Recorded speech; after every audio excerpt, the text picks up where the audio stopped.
apparently this is remastered to HD. Let's see what.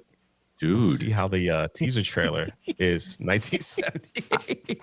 Man, putting an HD AI over this beautiful work I of can't Dean even play a Cundey. teaser trailer without Jonas is interrupting the whole. Yeah, freaking he's like, thing. I'm telling you. would you like me to drop some right. facts about how terrible this thing is?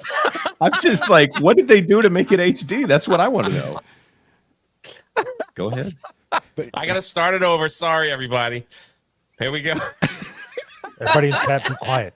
I can see Jonas now behind the screen with sad face.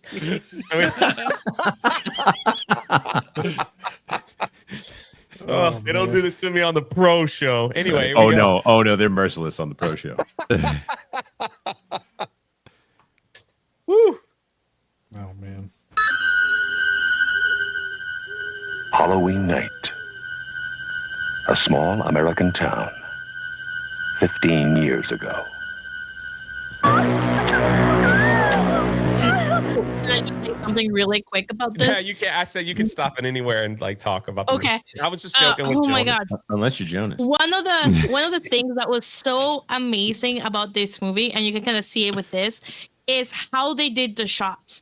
And like just like the fact that he had like the mask on, like coming from the side to like the left and looking at things, or just how they framed the shots was added to me being like traumatized in a way. But I just completely love the movie because like usually I'm doing like a million things at the same time, and when we had the watch party, I was glued to the screen. Like it got to the point where I was like, okay, I have to go to the bathroom. I'm gonna pause the movie. Sorry guys, but I do not want to be able to miss any part of the movie because I was just hooked, and how they shot it and how they did all the stuff just added so much to suspense to it. I just loved it. I couldn't agree more. I think them creating a film with the budget that they had, like they had to be creative in the different shots. Now, having two directors on the panel with us is how is it like being creative for horror doesn't count like that? I guess I don't count. That's fine. I acknowledge you. Why? Mike. Soska's and Epic. What are you talking about? That's Soska's three and Epic. people. Right. Well, They're Oh, even worse. He considers the Soska's one person. He said twins are basically barely one. They're the person. same. There's no man, difference. they have their company and you have yours. Yes, I got what you're saying. Yeah, I'm just messing with you. My bad. I That's think my- it's a blessing to have less money on a movie because you've seen these high budget horror movies like the remake of The Exorcist and something. And when they have money to solve a problem, they always get shitty. But if you have something and you have limitations financially, even like with The Thing, you can tell people are a lot smarter with getting problem solving. Like The Mask, they had like a clown mask and the Star Trek mask, and they're like, the Star Trek one works the best. And it's so funny because they could have made a mask and it could have looked ridiculous, but what they actually had worked out really well for what they had. They had to be clever about the music. They had to be very minimalistic. You can see that there's not a lot of cuts. As a director, I know they didn't have a lot of time. That's why they couldn't have multiple setups, but it works for the tone. It works for the scare. Every time there's a cut, it kind of breaks that tension. But when you have those long following shots, those POVs of whoever watching the victim, like Jamie Lee and her friends, then all of a sudden you get that like really creepy feeling. And also the director's making the music. He's got such a vision in his head that you're actually getting that also as you go along. And the soundtrack plays such a huge part on it. And adding on to what Sevi was saying, the mask POV, so cool, but you hear that in the audio too, because they have like the breathing behind the mask and making that really weird kind of like, sorry guys, I don't know why I did that. Like you guys couldn't imagine, but you know, that kind of thing. Yeah, I agree because the breathing freaked me out so much, right? I was playing also Resident Evil 7 and it had the breathing and I just like added to my stress to hear the breathing. Like you knew he was around, you knew he was in the corner, and it just added to the tension and the anticipation of what was going to happen. Because one of the things generally I don't necessarily like about some movies is that they take too long, right? Or I just get bored for like the first half. But this one just got me hooked and I was stressed out the entire movie and I loved it. It was so good. Yeah, I feel when it's a low budget, they have to go by instinct more. And I think one of the biggest problems with filmmaking when you do too many chefs in the kitchen, you have overthinking and you have too many decisions, and then people are like second thinking things. In this case, they just had to go with their gut. I mean, John Carpenter, he had a vision and he created the score in 3 days. And even though it was such a reduced budget, the studio, one of the producers, I forget his name, but I know it starts with an M. He fought John Carpenter and he tried to take away Final Cut from him as well. He didn't like that it was slow. He didn't like that it built tone. He didn't like that even back then he was asking for more scares and more violence and more like sound ramps. And John was so against it. When he put his score in, it changed the test audiences. They came across to his vision and finally saw it for what it was. So there's one person that I think gets overlooked a lot in Halloween specifically, and that is the director of photography, Dean Cundey or Kundi. I don't know how it's pronounced, but he's amazing because you look at how much they rely on shadow in this film and trying to shoot in the dark. And this is not, they don't have digital. They don't necessarily know what they're getting instantly like they do now. He's one of these guys that he's kind of undersold. He was also the cinematographer on Jurassic Park. He worked on The Mandalorian, but Apollo 13. He's one of these guys that's been around for some legendary movies. But the fact that he's on this little film that seems to take place in about like 5 locations total, and 2 of them right across the street from each other, and they make this atmospheric. Like there's a kitchen with a door out to the back of the house, and I don't know why that is a terrifying location, but the way that they've constructed the shot and the way that the light hits in there makes that an ominous thing for that door to be open, just a little crack there. It's amazing to me that things that they achieve with light and shadow in movies like this, specifically with that mask that just pops whenever it appears in the background of a scene. Yeah. Well, it's like the car scene too, where he's been in there breathing the whole time, and it's fogged up on the glass, and she like reaches up and touches it. It's just like, oh, it's brilliant. Like that's such a clever moment, and just how it's all framed. And then you see him behind her, and it's just, oh man, there's a lot of great stuff in here. And I know that they were saying that I was suspiciously quiet about this in the chat, but I spent my whole review talking about how this movie is actually, it's like if Jaws was actually way better. Like this is so much like Jaws. Okay, well, like, nice to see you tonight, Green. Listen. Hear me out here. Wait a minute now. Listen. Wait a minute. Hold up. My goodness. So, because I mean, very similar concept, right? Similar situation. I think one of the things that works so well about this that fixed a lot of my complaints with Jaws was due to like it being on a 24-hour time period. Like I thought that was so clever. This is over one night. It's over 24 hours. So you can't question and sit there and like wonder like with the response time to dealing with him, right? Or like how they're handling him, because it's in such a short period of time. They're still trying to figure it out. Versus Jaws over multiple days. A lot of my issues were just like everybody in here's stupid. Like I don't think you understood the line was Amity is a summer town and they need summer dollars. I got all that. I got it. The one line did not fix it. It didn't fix it. But it's a very similar concept, but also I think with how they dole out the kills in this thing, and it is that like, it's that slow progress of him hunting these people down. You don't know when he's going to kill. No. I don't need a shovel, baby. I'm good. He's in the pit. No. But yeah, so the whole thing here too is that they are slowly doling out the kills, but I think there are more kills in this as well from Jaws. There's just more deaths in this, but it's spread out well. You still don't know when they're going to happen or what's going to cause it, that sort of thing. And it also, for me, at least as far as the time, these movies were only 2 years apart, right? And they are so similar. Now, I have no doubt there's a good chance that some of what he did here was inspired by Jaws. Like it was 2 years apart. I don't know how much of that, overlap there. But either way, the cool thing is with how they filmed this, how it was set up, everything about how it was structured, it still holds up to the test of time, where because they weren't trying to do any kind of technical things that were kind of stretching the limits of what they were capable of at the time. And so it still just does, it's actually, to me, still scary. Like it still has those thrills and suspense, where with Jaws, for me, it just has never scared me very much. And I didn't find it as like a horror movie. Like I think it's a very solid film, but it never scared me, right? And this one is just pointing out. For Blaine's opinion here, Blaine did just say that Jaws is a solid movie. Hey, I gave it a decent. Like I totally gave it a decent. And I've said before, you gave it 50%. That is 50%. Totally, it earns every bit of those 50 points. But Halloween, Halloween, Oh, my on the other goodness. hand, got a 96% from me. Why? Because this movie is phenomenal and it's actually scary and it holds up to the test of time. And I just think, as far as carrying out similar types of themes and the way that these works in the horror realm, this actually still works for me and holds up. And like, I don't get bored. Granted, I have seen multiple reviews come through in Criticlist of people giving this movie a heinous, saying it is boring, and that blows my mind.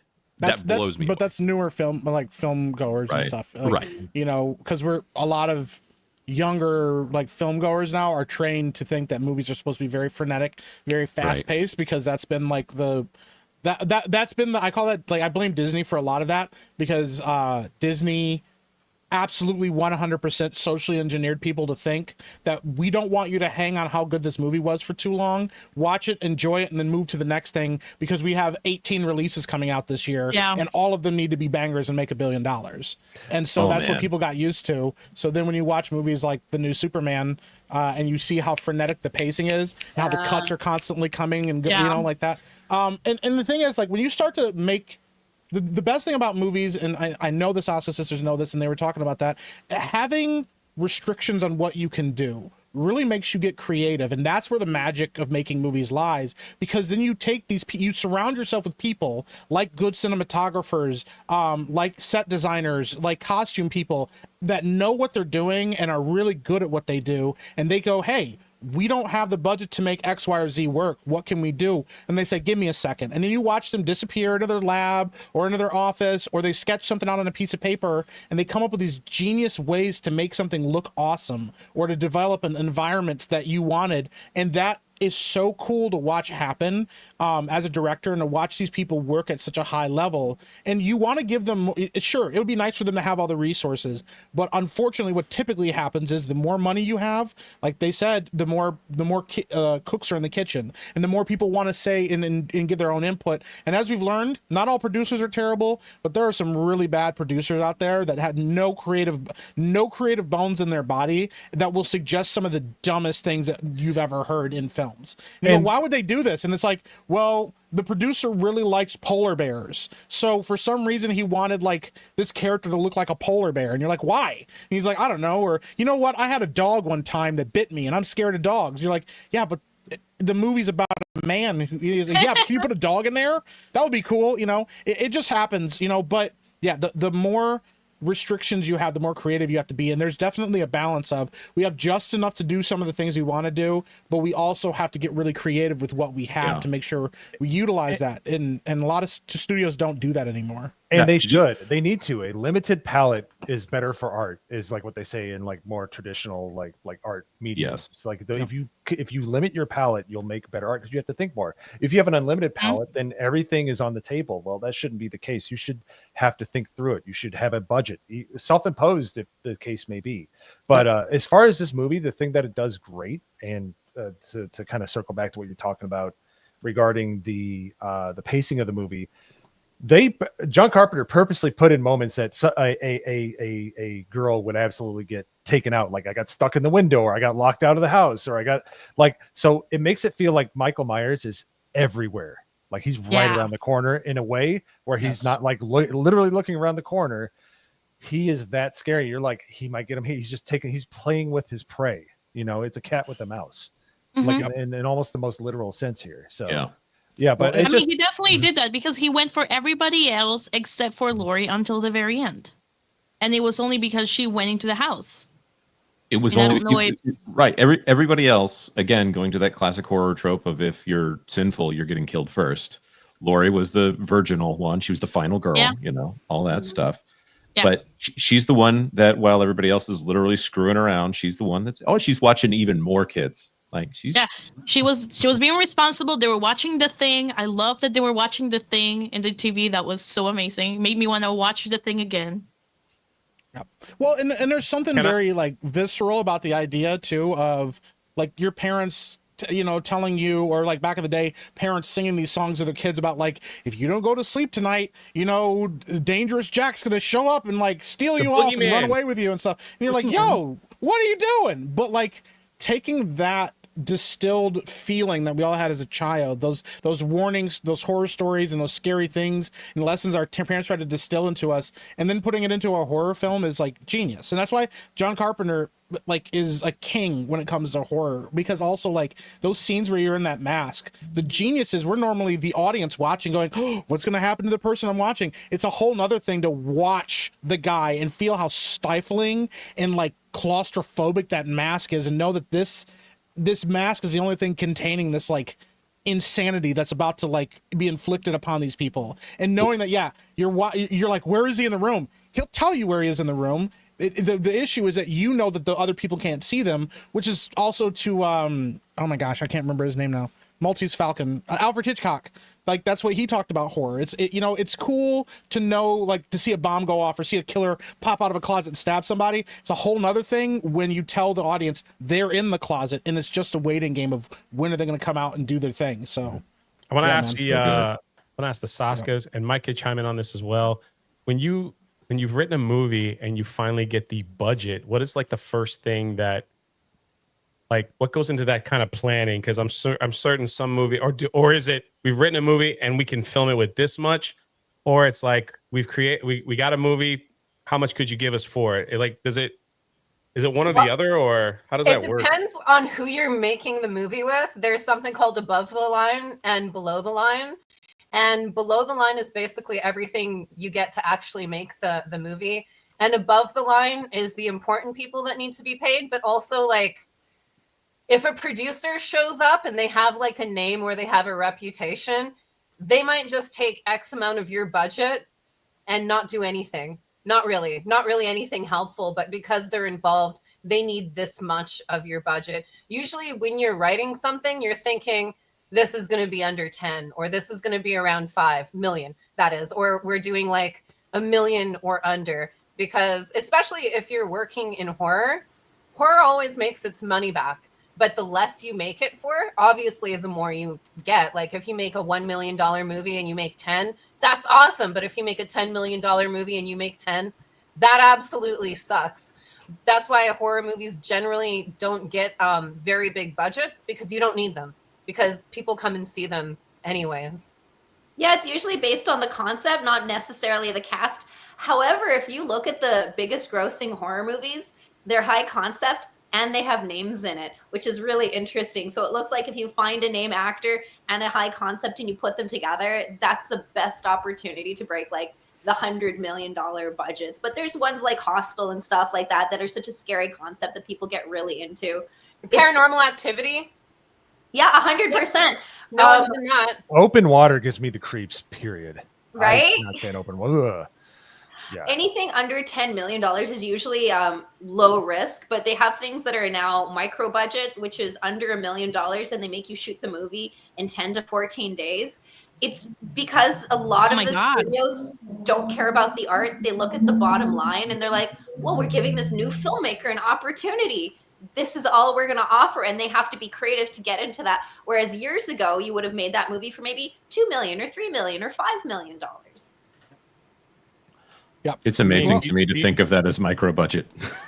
All right. It goes fast, especially when you're dealing with unions. If you're shooting in the city, a lot of people will think shooting in the woods at night is cheap, but it's not, because you don't have any civilization around you. Right. So you have to bring everything there. You need generators. You need big lights everywhere. It takes forever to light everything. It can be really complicated. This just goes back to the idea of all of these franchises that they will not stop making big budget sequels to, all started out with micro budget or small budget horror. Evil Dead, Halloween. That's the above the line guys, because the above the line guys come, and usually the below the line never changes. It's just that so and so is involved now, and what's his face is part of this now. So the above the line just balloons, and the below the line doesn't change at all. Yeah, it reminds me of a really interesting story John Landis told us about. They wanted to do an American Werewolf in London too. And he was like, oh, that's so cool. What's the different thing? And they're like, it's with chicks this time. He's like, cool, chicks. Then what happens? And they're like, no werewolves. And he's like, what? And they're like, well, it's like a sexy virus that makes people like super horny when they get it. And he's like, but no werewolves? He's like, how can you make American Werewolf in London too, but no werewolves? And they're like, oh, well, it doesn't matter, because of the title, by the time the first weekend comes out, everyone will have seen it. And if they don't like it, that'll be the next weekend. But we'll have already made our money back, because as long as you have the title, the sequels generally make more money every single time. That's why you see so many like Saw 15, Exorcist 29. People are like, oh yeah, I remember that first one. I trust it, right? So I'll go and see it instead of something brand new. Kind of like Star Wars. Yeah. Kind of like Star Wars. But that IP like, is okay, right? Yeah, it's doing great. The one thing again, like you got, and we'll bring the teaser back up to finish it, but we will. I don't know if we will. We started on the teaser. No, but it's great discussion. I don't know if we will have a film shot like this anymore, because it's interesting to see that people can now film movies with their cell phone, and if they need it editing, they just run it. Pretty soon, it's like they're gonna run it through AI. So I feel like we're going to get to this weird place where people are gonna just pump out tons of movies on super cheap, like just on their phone. Jay, you're underwater. Yeah, a little bit. You sound like dude. I was like, am I going crazy? Why is nobody saying anything? I wrote it in chat. His voice started getting really high, like kind of a lisp. I wrote in chat. I said your sound is cutting. I just didn't want to be mean and say something if I was the only one. I just didn't want him to. I didn't want anybody to hear him after he gave me shit earlier, so I wasn't going to say. Yeah, and I didn't want to be. He didn't want to be like, "Hey, Billy, I talked over the trailer. I wasn't going to say that again." That's wild, bro. All right, let's continue. No, Jay, you were making a really good point. Hold on, you were making a really good point, though, Jay. Am I back? Yes, you're back. Yes, you're back. Hey, you were talking about scuba diving helmets. Point. No, I was saying that I don't know if we'll see movies shot like this much anymore, because you can now, people are able to film films on their iPhone. We just recently had some movies come out. They specifically said they were filmed on their iPhone or their cell phone. Yep. And now with the AI craziness that's coming out, there's no need to be, like you said, there's no need to be creative anymore. They're going to let AI be creative for them. Yeah. So it's really unique to see films shot this way. I do think it'll swing back eventually. You know, like it'll swing back to people are like, yeah, we'll just do simple practical effects. It'll be a niche market kind of a thing for a little bit. Yes, probably. That's the thing. But I'm afraid like we're going to get to this place where movies are going to be made so cheap and so quickly. We'll just be bombarded with AI slop stuff.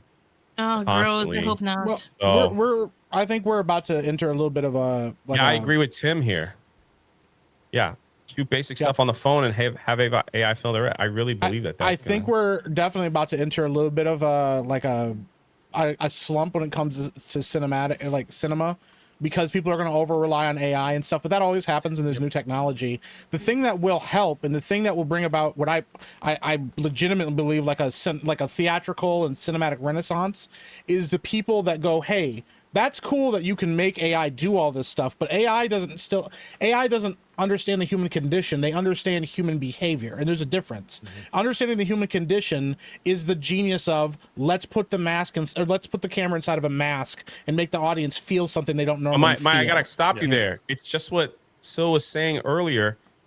If they could pump out 10 AI slop films in a month and make money, yeah, they're not going to care about the creativity. You get what I'm saying? It's going to take other people that really care about the creativity to put it together. When you look at studios that just think dollar signs, I don't care if you're creative. Are you making me money? And that's really sad. Just a little bit. If they have their budgets in order and if they can make their slop films for cheap, that might actually free up the budget so that they can pay, the next Scorsese or the next Christopher Nolan or something like that. Yeah, if they're actually in a spot where they're not, I mean, there's no reason that the Rachel Zegler Snow White should be $400 million. There's no legitimate reason why that movie should cost that much. What we're entering into? Oh, sorry. Go ahead. It's an AI. It should be an AI generated film because that film is. Forgive me if anyone involved in that film is listening now, but it is. Your baby is dead. I'm sorry. That thing is a monstrosity, and no one loves it. I mean, but that movie should have been generated by AI, so that we could just there it is. It's pretty much the same thing that was in the original, but now it's live action. Aren't you happy? Oh, thank you for buying popcorn. And then that frees up, $4 $399 million to go make a good film, or Yeah, they don't 12 think like good films. they're not going to think like that though. That's you'll get people like Christopher Nolan and Denis Villeneuve and some of these bigger names that will always be able to make pretty much whatever they want to make. But eventually they're going to even be pushed to use procedural AI generation to cut down on costs and cut down on budgets and stuff. The difference is what we're seeing right now is the perfect example of it. A lot of Hollywood is in free fall because of the fact that they were so obsessed with making these high budget films with almost no soul or heart in them, and eventually audiences just stop resonating with movies and they leave. But that's the thing. The best part about this, and also the kind of the worst part, is it means a lot of people in the industry are going to lose their jobs and not get work that is going to go to AI. But the best part about that is actual creatives will then pick those people up and say, hey, I maybe don't have $20 million to work with, but I have $5 million to work with. Let's make a good movie. And then they get, I've said this, and I know the Soska sisters know this, and Rough Night knows this. There are a lot of creatives in the industry that will work for less if it means they get to actually flex their creativity. There are people that will go. I've had actors say I'd work for free if I could get away with it because I just like acting. I don't care about the rest of it. And there's a lot of people that say it's not about the money, but it's also hard to say, hey, I'm really good at making costumes, but this guy just offered me $10 million to make a bunch of like really milquetoast by the numbers outfits for this movie. So why wouldn't I take the $10 million? You know, and that's the whole point of creative endeavors, is that you do all of the milquetoast stuff so that you can do the creative stuff. That's almost how it is, part and parcel. You have your passion projects that are funded by the projects that you do like for the money. It's just how it is. It's how it is with creativity, and then you try to get those two to merge together at some point in your career, like John Carpenter did. But I wanted to say something regarding AI as far as how it's being used in movies and things and entertainment and stuff like that. We saw this in the mid to late 90s is when CGI became prevalent and easy to use. Is it got overused. It was awful. Even in some of your best movies, like you had Congo, you had Mummy even like 2. Mummy 2. You like just like we can. It's our new toy. Let's play with it. Let's see how I can use it. It's supposed to be. Gatsby was a victim to that too. Yeah. And it's supposed to be an accompaniment to the creative process of humans. It should be. This helps us create this vision. When it's used right, it creates wonderful things. It's supposed to be a condiment to the meal, not the meal itself. So if AI is used in a proper way, which everybody's still trying to feel that out, once they kind of feel where that fits, I think there's going to be some amazing stuff. But we're having those growing pains that were present in the 90s. Yeah. So one thing that is really important to keep in mind is, so we have 6 states right now that have laws regarding AI, right? One state, they're still in debate, right? So 7 total-ish on their way there.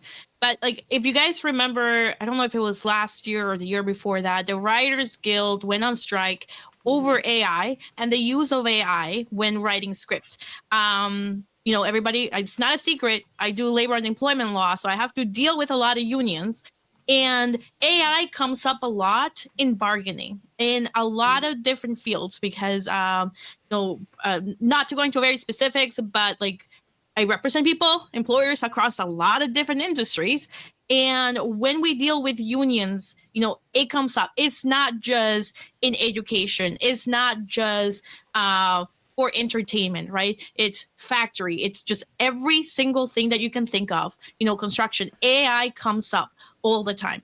And we are always talking about it. They're always making proposals. And, the unions get together and talk about what AI language they want to put in the contracts. So even though I do agree that if it is not tempered, AI could go rampant. The unions have been slowing down a lot how AI is being used, which could be a good thing because like I said, right now we're only up to 6 states that have AI statutes.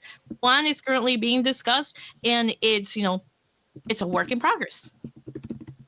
Yeah, that's really interesting. Yeah, absolutely. All right, ready? That was awesome. Ready. That was awesome. So much, bro. I didn't mean to interrupt anybody. You did it. My mic messing up too.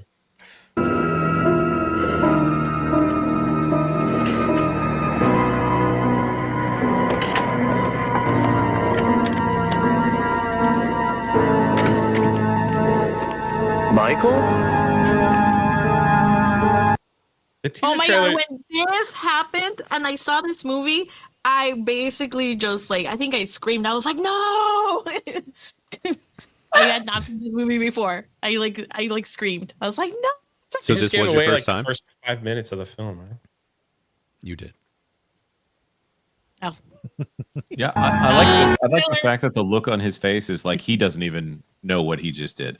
Yeah. My headcanon here is that there's an evil force that is just kind of puppeteering Michael Myers throughout this whole thing. Like it's not the dude, this kid, or anything. Mom There's took something Tylenol else when going he was on. a kid. Yeah. Extra Obviously, not to spoil at the end of the movie, there was definitely a lot of Tylenol consumed. She was Tylenol popping, like, American. Big Yeah. Macs. Yeah. Halloween. I spent 8 years trying to reach him, and then another 7 trying to keep him locked up because I realized that what was living behind that boy's eyes was purely and simply evil. Can we just say how awesome he is in this film? Oh, Yeah. He's that great. delivery. Yeah. Donald Pleasance is a I treasure. tried to keep him locked up. It's like there's like a sadness in his like delivery that's like so haunting. Like Yeah, defeat. yeah. It's Yeah, so good. absolutely. The only problem I had with him was when he went back to the original house in the town and he kind of stood off to the side behind a bush. And then he scared the kids, a little bit, and he's kind of smiling. And then it's like he stands there for like 35, 40 minutes. And then he turns around and goes, oh my gosh, I just noticed the car's there. Yeah. Yep. So that was the only problem I had with him. Other than that, it was wild. The scene, like we brought that up earlier, the scene where they drive to the mental hospital and there's just like patients hanging out outside in the rain. It's just, that's freaking beyond creepy, bizarre. First of all, I don't know if they would let patients outside like that, but that's just freaking creepy to me. Back in the day, who knows? Because in Minnesota, they had people sleep outside in the winter, like way up north. Yeah. So Wow. I wouldn't be surprised if it was allowed, just because from what I've heard, has happened in the Pemming Sanatorium. Oof. I'm just saying. Creepy. Yeah, that was. Oh shoot, Jay. Sorry. I thought one of the weirdest parts of the 8 movie. years. Sorry. No, was go ahead. when He's he gonna said kill the us. kids are going inside the house and he plays a prank on them, knowing that Michael's probably hanging around there somewhere. He waits for the kids to try to get into the house and he goes, and he like does a voice and they run away. And I'm like, really? Is that the right time to do this right now? Probably not. Maybe he knew they wouldn't go away if some guy says, "Hey, you kids, get away from that house." He was trying to protect them. Right. Well, He and that's how you smiled, put though. the fear He of had God some into fun. a kid, a disembodied voice telling you to get away from a haunted house. Are you kidding Yeah. me? I tell you Especially what, his voice. White Noise never scared me, but the trailer for White Noise freaked me out. That idea, that audio, turning up that audio, and it says, "Get out of my house." It gives me the willies every single time. Trying to reach him, and then another 7 trying to keep him locked up because I realized that what was living behind that boy's eyes was purely and simply evil.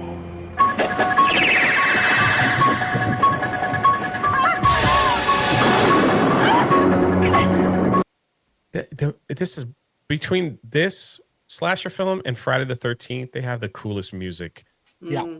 ever. Like it's just you can hear it anywhere and know exactly what it is. So Oh yeah, John Carpenter's such a good composer.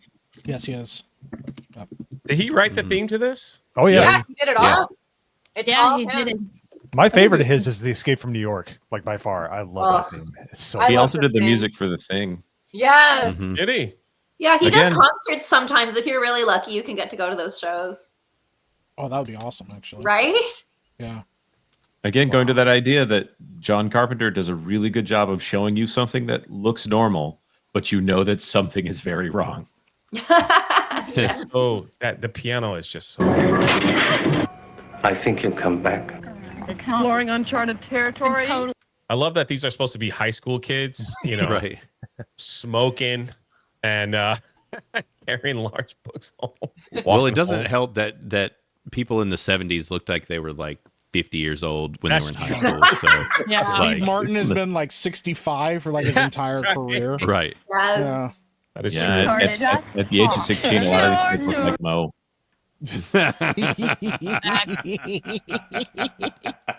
And that was mean. Only because he babysits Ain't wrong. Halloween. Oh, such a good scene. Yeah, that scene was pretty good. He's kind of yeah. like tricky that way because like in the second one he goes behind, he kills the guy while his girlfriend's in the hot tub, and then he lets her like start kissing his hand and stuff. Like Michael Myers doesn't understand adult relationships, but he seems curious. He seems This is like when he stabbed the guy and like left his body hanging. Oh man, Yeah. Dude, on the wall. that shot is so good, and he just stands there. Yeah. His body Stares just at him. hangs. Just his head is kind of cocked to the side. Just so Yeah. creepy. And you're right, there really wasn't like blood spilling out all over the floor or anything. No. Mm-mm. So Because also of money, actually, because of the reset time with blood, they couldn't afford that much blood, and they couldn't afford resets. They just had to go. Again, they shot the movie in only 20 days. Wow. you know what's crazy too, that a dog was killed in this film, which is kind of a rarity. Mm. You know? Yeah, I was wondering actually. That was one kill where I was like, how did they do that? And because the dog's leg goes limp, and I'm like, did they? This was 1978. What happened to that dog? Yeah. Yeah, he died. Yeah. That's what happened to him. Thanks, Jay. Yeah. Yikes! He died. I mean, he This didn't movie, stab this her. or movie was anything. directed by Hassan Piker. He just he just picked him up and it's like crazy. There's no way they killed that dog. Really? This was a wild scene too, that he went and dug up. I'm assuming that's his sister, Yeah, that's his Mhm. sister's Yeah. thing. Yeah. and decided to just recreate the grave. He just wanted everybody to know. He's like, you get them tits out, you're gonna die. Like, everybody needs to know. Well, you know, like the Like- kill scenes in this, the women died from choking. So he chokes both women in the car, right? And then he has a chokes this fetish, one with a yeah. cord, right? With Oh, the yeah. telephone cord. So, and then the knife only kills the guy. So that's it. Well, the Maybe first it kill's was a butcher knife. Yeah, and his The very sister. first one. Yeah, Yeah, when he was her. a kid, correct. Oh, his He sister had a stabs her. knife. Yeah. Correct. You're right. Right. I was thinking older Michael, but yeah, Yeah. you're right. You're right. He does stab the first, and then, yeah, what is she doing in a room like with no clothes on, brushing her hair, just like Girl, Yeah. that's What what happened happened in the 70s? I mean, that's how girls brush their hair, man.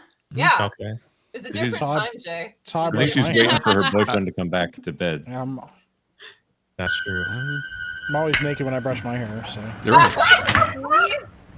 The only other issue I have with Mine. this, I guess these slasher films really have gotten to me when I was growing up.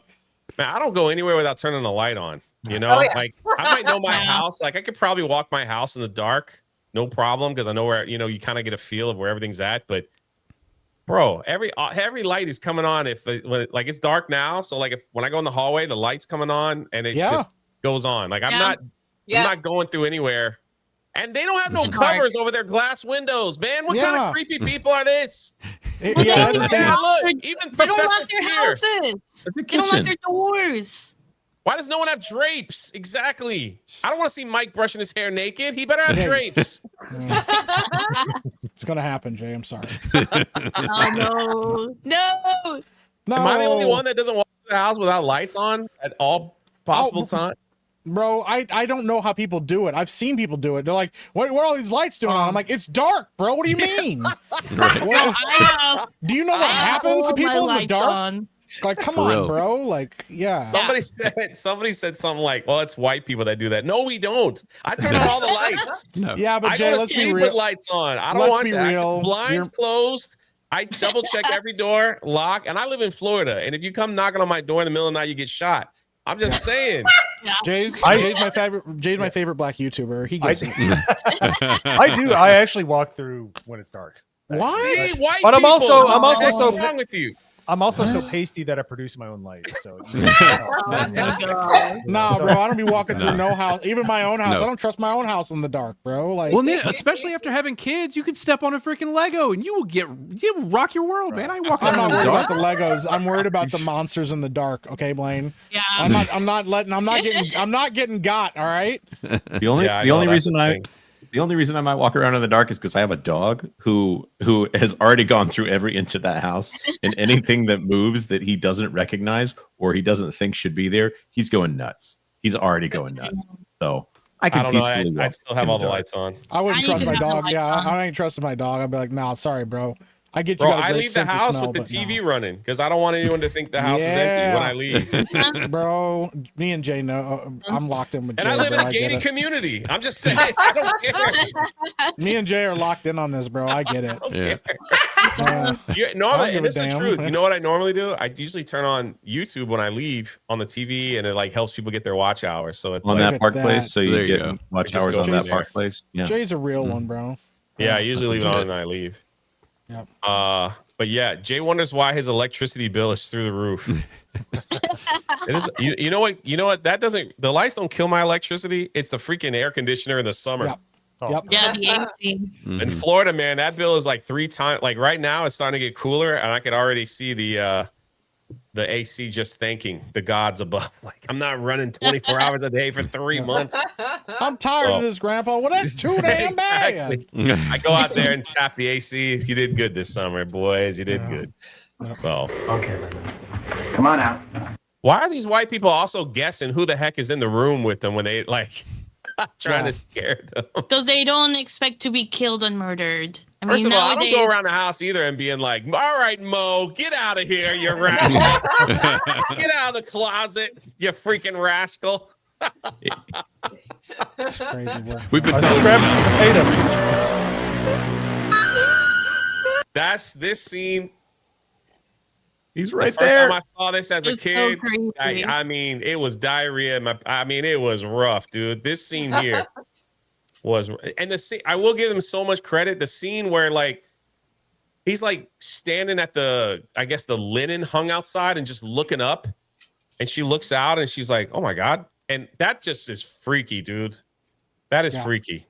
But like stuff like this, when like the face just starts to glow, like that is,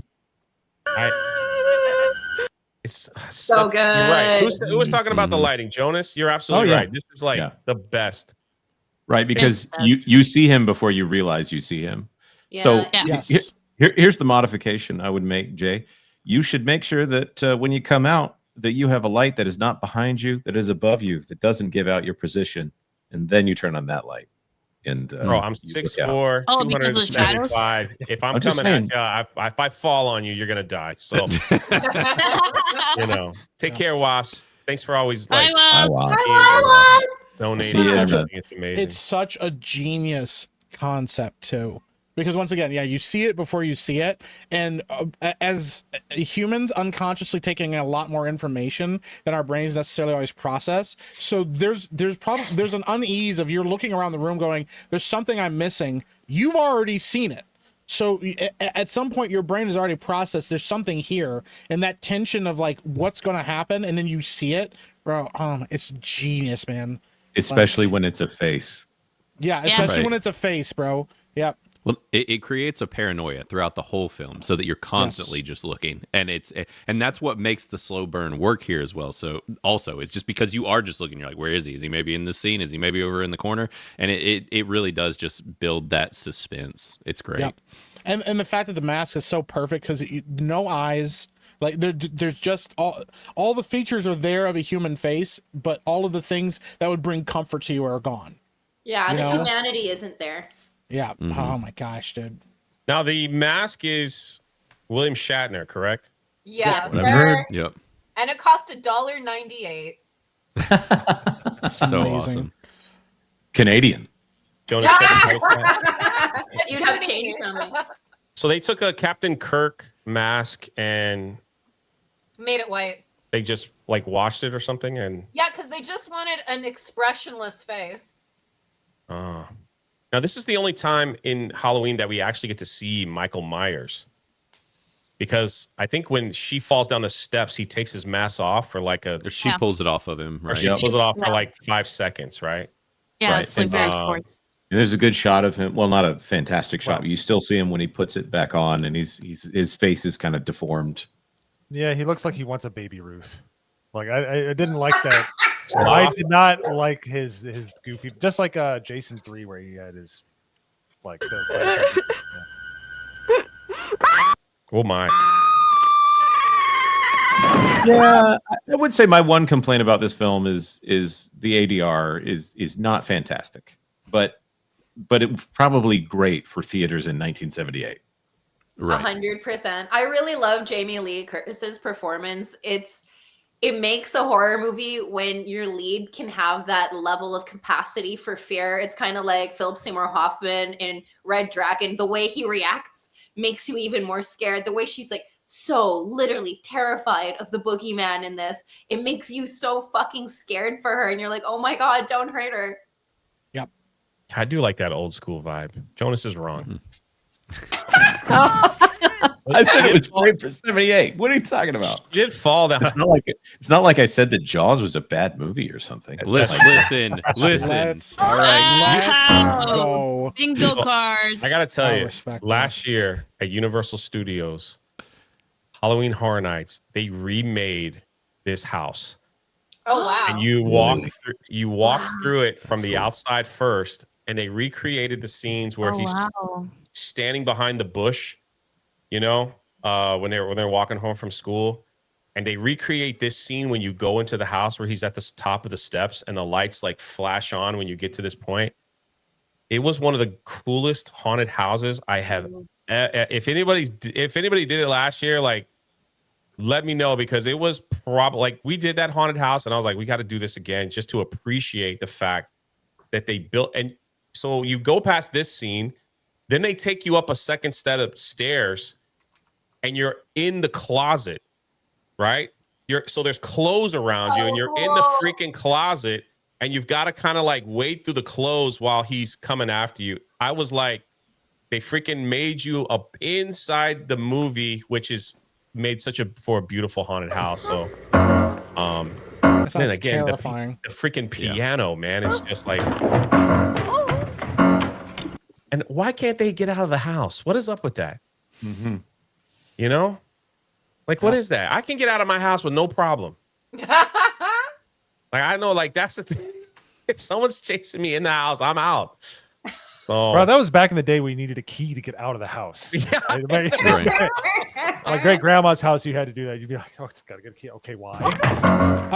Real quick, by the way, over in the chat, Rough Night, who knows a ton about this movie, I said, do you all know that Jamie Lee Curtis is Janet from Psycho Lay's daughter? John Carpenter did that on purpose. Yeah, that's true. That's a really cool little fact there. I did not know that. Yeah. Nice Rough Night. Yeah, I wonder if that's why she's such a good actress, because she saw what her mom did in Psycho, and like the bar was there, right? Yeah, she No brings one had it, man. any In this idea movie. apparently on set that she would be so good, because they That's hired her awesome. for namesake, and then when she actually brought it, they're like, "Oh shit, must be genetic." She's super hot too. Like if you've ever seen Trading Places, Oh, my yeah. God. Thank you. Oh. Yes. True Lies. She's Oh my oh God, my yes. gosh, that woman is a problem. She is. Yeah. Yeah. No, I like how she cures the flu in Trading Places. It's very nice. I've heard it. So. I wouldn't turn that down. Chad, if you're wondering, they're talking about her boobs. Yeah. She's a smoking hot babe, bro. Yep.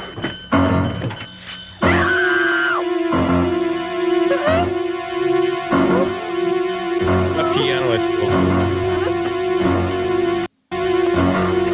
This happens to be one of my favorite scenes in the film because I'm with these people in the house. Some crazy white girls banging on the door, asking for help, and what do? They just turn off the light. That's how you Well, it's live on in a horror Halloween, right? movie. They think it could be a prank. They just turn off the outside light, like no one's home. Leave us alone. Like, our life limping. Please let me in, and they just turn off the outside light. Nah, fam. Nah. If it was me, I just no look thank right you. at her through the window and turn off the light. Like, just We're out of Mario candy. staring at her. Yeah. Where's your hot friends? Never mind. Yeah. Yo, that's so funny to me. I was dying. I was like, you know, there's a lot of people that would do the same thing. Hey, I need some help here. Turn off the light, Blanche. It'll go away. Yeah.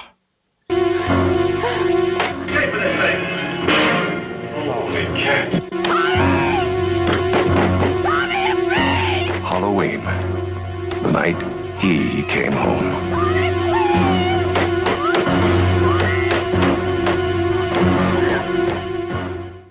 A Compass International release. Whatever Wow. that means, eh? Well, they gave away a Right. lot of the movie in the teaser trailer back then, didn't they? They do. Mhm. I like how they just kept cutting away to the title, Halloween. Yes. Yeah. Yeah, that They was knew that what was they really had. good. Yeah, they knew. I think the title was the first big thing. Am I right that they? No, the title changed. The title Did was it? originally The Babysitter Murders. Ooh. Oh. Really? Oh wow. Yeah, it's not as catchy as Halloween, huh? Yeah. Yeah. No. I don't And that wouldn't have the same ring to it. That's No. for sure. Yeah. I also like that the poster is a pumpkin mask, and that's definitely not anywhere in the film, but it's an awesome image, so no one cares. But enough of what we think. What did all of you guys think? And I really hope you took the time to sign up for Criticless and go downvote all of Blaine's reviews, please. Like that's just something. All of them. I miss when Jonas was controversial. I really deeply miss those days. That's Jonas. Jonas was like, Jonas said he hated the poster because it's a pumpkin face, but What? right. you know, I heard that too. I heard it too. Yeah, I heard he it also too. watched it on his phone. Yeah. I heard that. also, yes, I did. goes I down. also watched it on my phone because I watched it more than one time. Yeah. where did that rumor come from? Oh yeah, who knows who started that? It was no, Blaine was the one who watched Jaws on his phone. No, no, The That's no, right, accusation that's- of me was that I watched it at 2x speed. Mm. Yeah. Well, I gave it a 95. I love this Nice. film. I freaking love this film. And Lower shout than out me, so Lily. you Even though clearly hated Lily's job is keeping her from, she's still a part of the group. She still Yes, she is. posts it on Twitter, and she still like does the reviews. So she's still part of the team, even though she's at work listening as we speak. But maybe one day, I was like, we'll never kick you out, Lily. You're always a part of the crew. And Joe is away on travel, or she would be here as well. So Shout out, ladies. yeah, Mhm. shout out to the ladies. We got a 71. First time seeing this since I was a kid, over 30 years. Halloween has always been my least liked out of all the horror slasher villains. It was slow and boring as a kid, hence why I didn't watch it until Monday Hangover. But he gave it a 71. So there you go. That's Highlander pretty gave it an good. 85. Let me give him a thumbs up. 85, not very old school, gritty. And his best jump scares for the time. The most iconic theme song. Yeah, Yeah. Is this one or Friday the 13th more iconic? This one is. I think so, yeah. Because you think don't so. even need to know the movie and it'll creep you out. It's also in like a really weird time signature. Again, going to that idea of taking something normal and making something wrong with it. Cub Nut gave it an 83. Thank you so much. Hopped up on cheap Halloween candy. A little boy killed his sister. Oh, he's now a grown man in his parents' home. It was Who the sugar. reclaimed the title of as hide and seek champion. That's pretty funny. That's That's pretty good. funny. That's pretty good. You guys got to read the rest of them. You'll love them. They're great. We got a 90 here. JB Spooky. Love it. He gave it a 100. My second Nice. favorite horror film of all time. I Cantless gives it a 95. Lean back, have a snack, take a nap. Finally on Criticless. I love it. Gave it a 91. Epic Mike gave it an 83. Got 3 thumbs down for that. Dude in a William Shatner mask terrorized a small town. Movie is scary.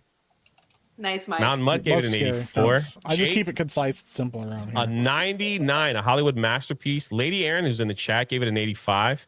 Yeah, I've Lady never seen- Aaron. Never seen this movie in its entirety until today. I've seen Wow. clips. Look at that. Slasher films has never been a favorite of mine, but I thoroughly enjoy the psychological horror in this film, the music and the suspense. That's right. Mo gave it an 86, kind of low. Mr. Teddy Waffles, love this guy, gave it an 85. Thanks for being here. Holy Fudge gave it a 20. Watching 20-year-old high school students wander around town while listening to the same 5 piano notes over and over again can only be so enthralling.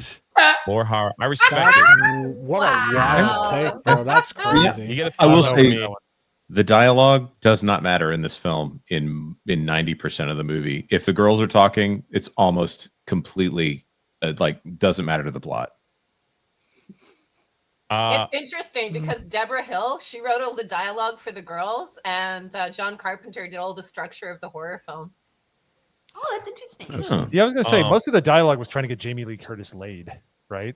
Yeah, it was.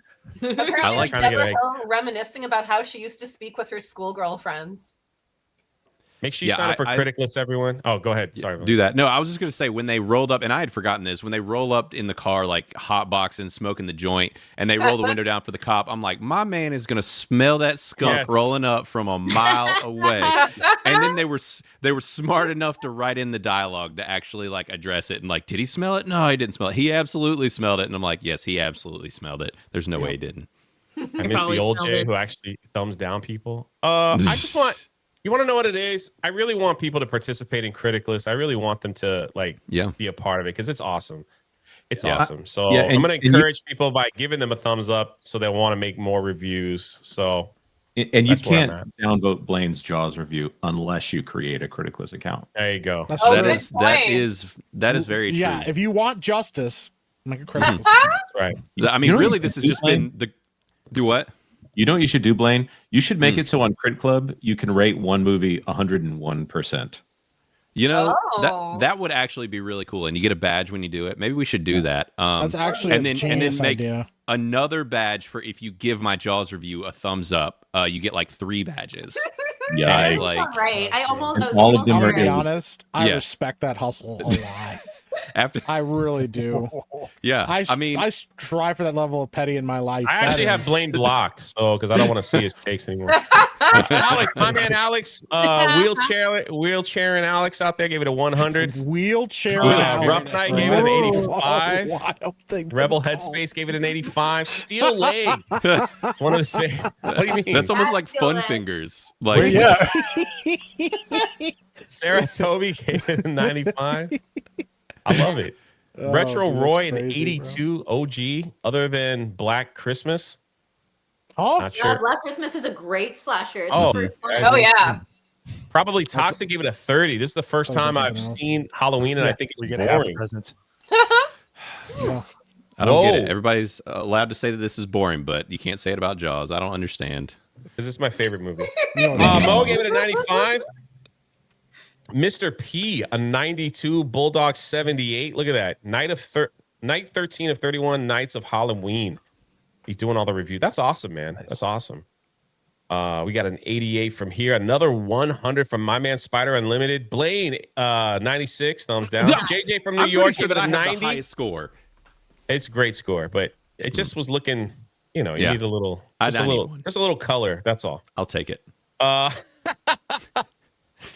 We gave it another 90 here. 3. There's Lily. Man, she gave it a 100. Classic, flawless, legendary. That's it. That's the review. Look at that. Nice. Jonas gave it an 85. Come on, bro. Thumbs down. Dude. Should be a little higher. Dude clearly hates it. I gave it an 83 and I didn't get yelled Read at that at all. review, man. Read that review. I left it all on the floor there. See, that's the haiku here. If it's a master, it should be at least in the 90s. That's one. Yeah, it should. Mm-hmm. He's right. Okay. You probably had I'm AI sorry. write this. It's not Jurassic Cajun Park. Corey, it's not Jurassic Park.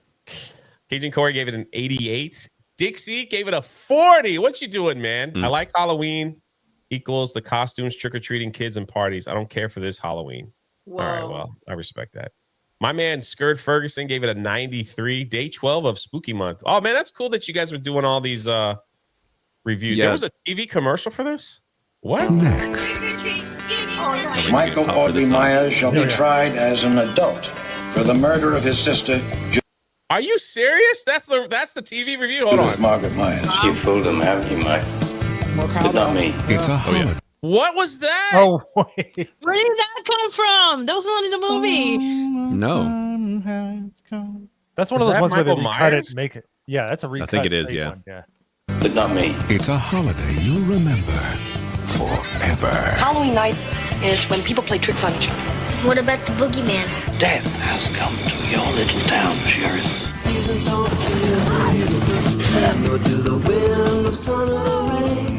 Jamie Lee Curtis. What's the boogeyman? Donald Pleasance. As a matter of fact, it was. In a film by John Carpenter.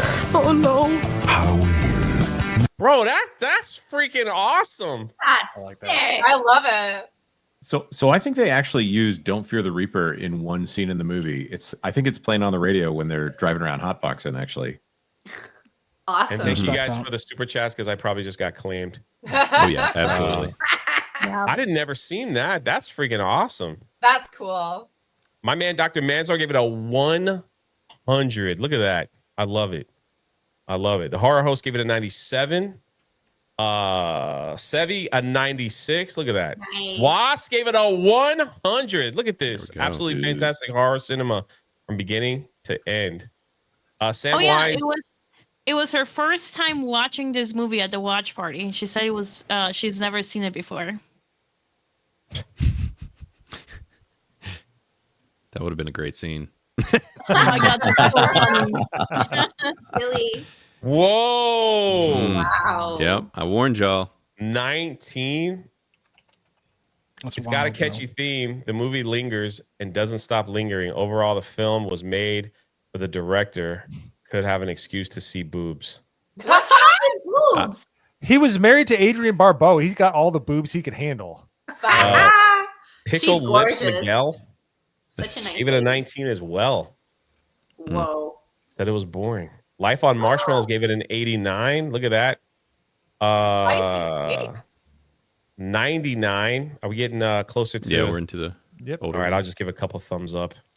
But on a serious note, thank you guys for participating in Critical. This is what we do around here. So Yeah. I love it.